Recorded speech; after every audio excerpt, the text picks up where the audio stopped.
Well, let's start at Home Park in the first league game there since September the 26th. The last two scheduled games postponed and finally a chance to regain some of the lost ground near the top of the table. The perfect opportunity too with bottom club Hull City, yesterday's visitors. Martin Dean, our commentator.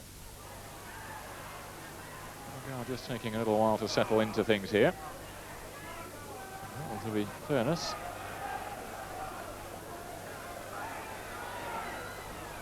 Weatherick getting a somewhat fortunate touch. Come for Doria again though, who tries the shot, and that's only just over the top from David Doria. Perhaps a little fortunate the way that Bez Weatherick got the initial touch, but the ball coming back for David Doria. Still a little gap that had opened up, and the shot not too far over the top. Inside for Watton. There's Weatherick. And now with plenty of men forward still. This is Mojay. Looking for space to turn. In towards Earl Jean, who just was looking to hold the ball up, and he was pulled back then inside the area. And I think that Neil Whitworth got away with that. There was a little bit of pushing and shoving between the two players before all that, but I doubt in my mind that Neil Whitworth's arm was out, and pulled Earl Jean back within the penalty box. Now the ball played in for Dwight Marshall. Chance for him to make a run. Jean is on the far post. Oh, and almost deflected past Steve Wilson by his own defender. Well, it came off Neil Whitworth. And Steve Wilson having to be very alert. Dwight Marshall just beginning to cause a few problems down this near touchline.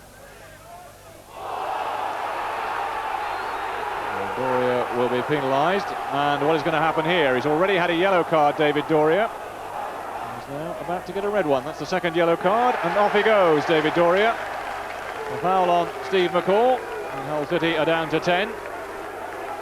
Their skipper, David Doria, departs for a second bookable offence.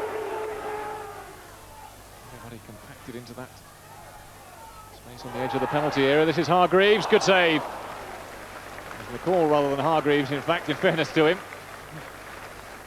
Steve McCall popping up in a slightly unexpected position for him, just having found his way into the penalty area. Getting the shot in, and Steve Wilson doing well just to get it away with a foot.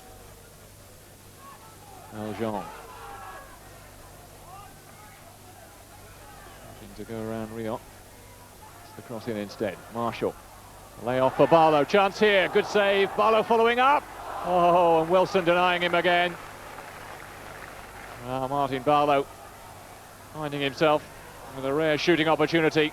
The first one firmly palmed out by Wilson. And a follow-up effort thwarted again by the goalkeeper.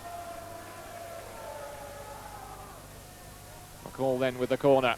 Wilson just got a hand to it. The ball still not clear. And Lee Power with a shot. Oh, it took a deflection. And I think it came off the substitute, Mark Greaves, in fact. That was a goal-bound effort. And Mark Greaves putting it out for the corner. So, what a finish to this game. And Hull City are enjoying it at the moment. McCall again with the corner. Again, Wilson coming for it. He hasn't caught it. And his defenders get the ball away. And Hull, I guess, will breathe a huge sigh of relief. Well, twice in the space of a few seconds, Argyle having the scoring opportunities. First Barlow denied, and then Lee Power by that headed clearance from Greaves. Still the ball not cleared. Power again with the header. Oh, and that's onto the roof of the net. Lee Power this time getting up well for the header. It's gone just wide. And you feel that the 3 points are just drifting away. We've had enough possession. We had probably 95% of possession, but didn't really create that much. And as the game grew on, we became very frustrated and just couldn't see it coming. But it hasn't been through the lack of trying. The lads have put the effort in. They've had a go, but on the day we just haven't had enough to get the 3 points. Well, now to South Wales, where Exeter